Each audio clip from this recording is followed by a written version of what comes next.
এবং বিএনপিকে আপনারা দেখতে পাচ্ছেন, এখানে আমি জানি যে অনেক বিএনপি এবং ছাত্রদলের অনেক নেতাকর্মীরা আছেন, আপনারা কিছু মনে করবেন না, ইট ইজ নাথিং পার্সোনাল, এটা বাংলাদেশের স্বার্থের জন্য আমাদেরকে বলতে হচ্ছে।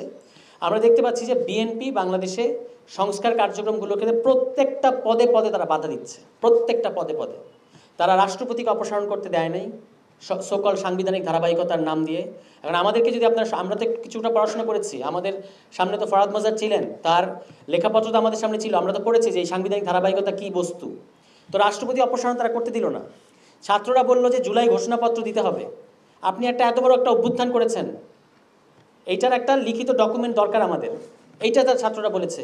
বিএনপি এটার বিরুদ্ধে দাঁড়ালো।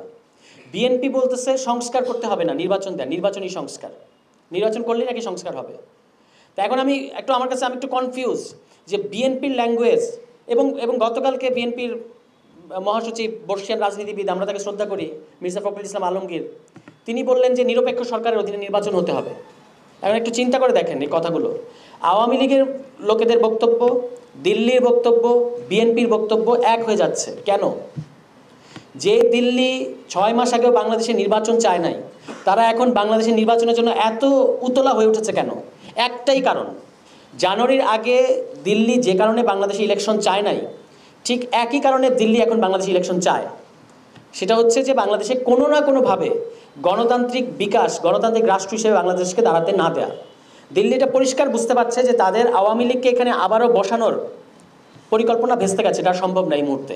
তাহলে তাদেরকে প্ল্যান বি নিয়ে কাজ করতে হচ্ছে আমি এটা বিএনপির নেতাকর্মীদের প্রতি অনুরোধ করতে চাই। আমি জানি যে আপনারা গত 16 বছর অসম্ভব রকমের নির্যাতনের মধ্য দিয়ে ছিলেন, এবং আপনাদের দলীয় নেতাকর্মীদের সাথে যে অন্যায়, যে জুলুম গত 16 বছর ধরে হয়েছে, সেটার বিচার সবার আগে চাওয়া উচিত।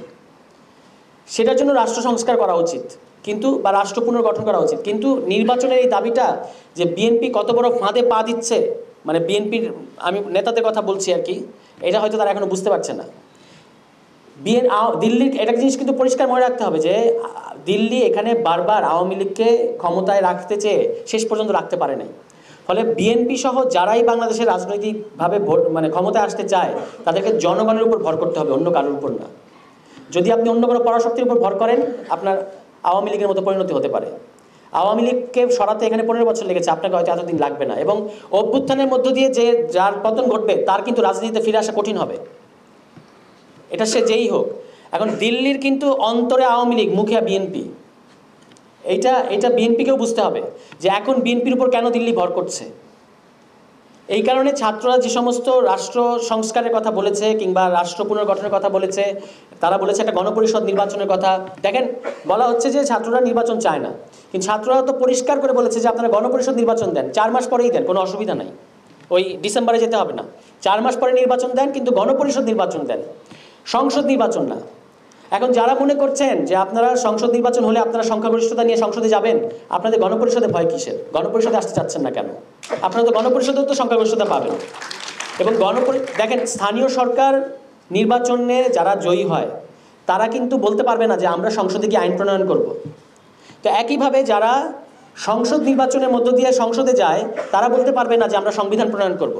তাহলে সংবিধান প্রণয়ন করতে হলে কিংবা সংবিধান সংস্কার করতে হলে, ন্যূনতম সংস্কার করতে হলে আপনাকে গণপরিষদে যেতে হবে।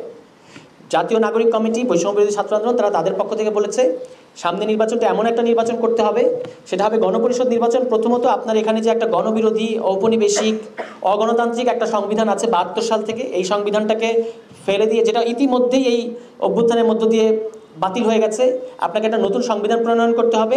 এবং সংবিধান প্রণয়ন শেষে ওই গণপরিষদই সংসদের রূপ নেবে একটা আইন পাশ করে। That's the roadmap. এই রোডম্যাপে বিএনপির কী সমস্যা আমি ঠিক বুঝতে পারছি না।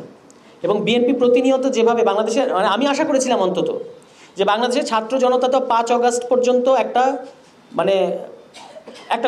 বড় ঘটনা ঘটিয়েছে। জানুয়ারি পর্যন্ত ওই আন্দোলন তো ফেল করেছে, এটা তো আমাদের স্বীকার করতে হবে। আমরা তো ওই আন্দোলনে ছিলাম, খোঁজ নিয়ে দেখেন, আমরা ওই আন্দোলনের রাস্তায় ছিলাম।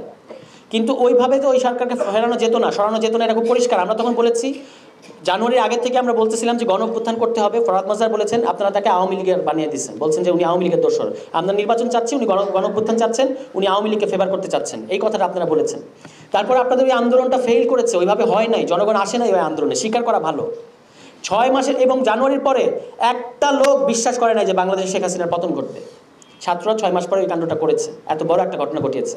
এখন আমি প্রশ্ন করতে চাই, শুধু বিএনপি না, বাংলাদেশের প্রত্যেকটা রাজনৈতিক দলকে আমি প্রশ্ন করতে চাই, 5 তারিখের পরে বাংলাদেশের যে গণতান্ত্রিক রূপান্তর যেখানে আমাদেরকে যেতে হবে, সেটা যাওয়ার জন্য আপনারা কি কি করেছেন?